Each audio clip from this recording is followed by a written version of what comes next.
to the Poudre Learning Center. I'm going to go on a walk at the PLC as I talk about perspective and how we can look at nature. I'm also going to do an activity that you can do from wherever you are.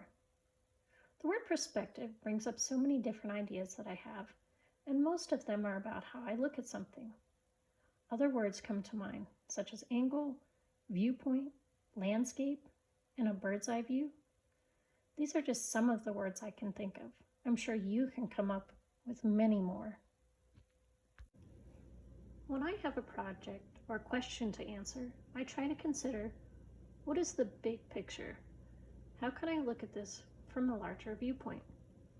For example, making this video, I ask myself, how can I show different perspectives of what I see at the PLC?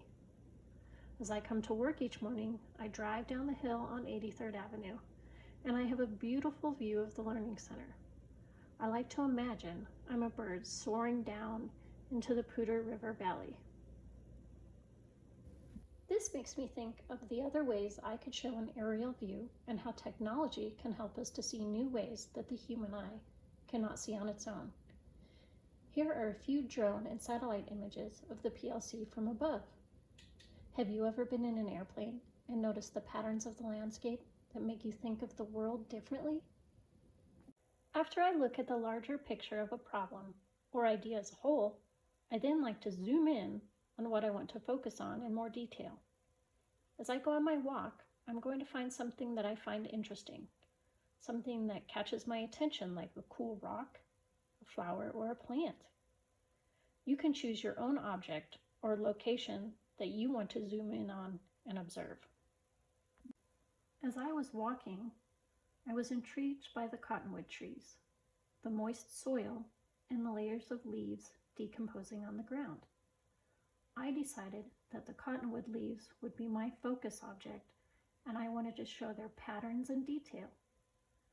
I wanted to investigate how the leaves layer and decompose back into the soil.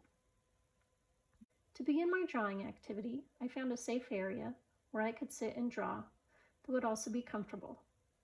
I then made a viewfinder out of paper. You could have your viewfinder ready before you go outside so you have more time to explore and draw. To make my viewfinder, I carefully tore a hole in a piece of paper I had by folding it in half and tracing a half circle of a nearby object. You can trace or draw a circle on your folded paper and use scissors if you have them.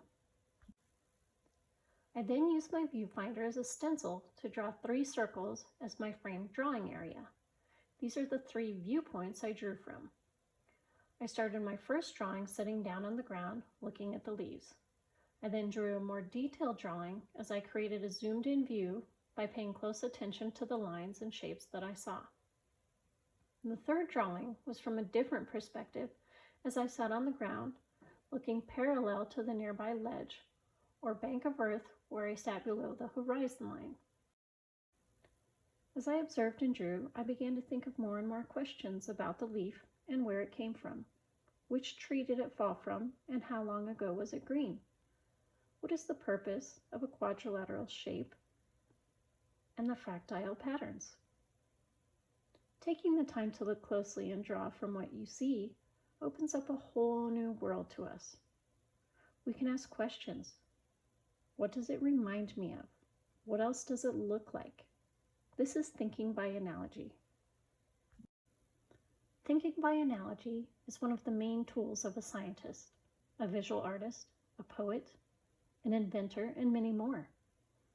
As you think by analogy, change perspectives and scale, you are theorizing. Why is this leaf like this? I wonder if it might function like that. An object's form or structure can contain clues to its function. So go outside, be curious, and look closely.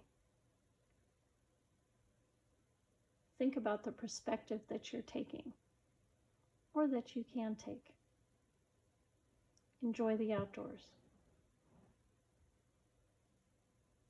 The most beautiful thing we can experience is the mysterious. It is the source of all true art and science. Albert Einstein.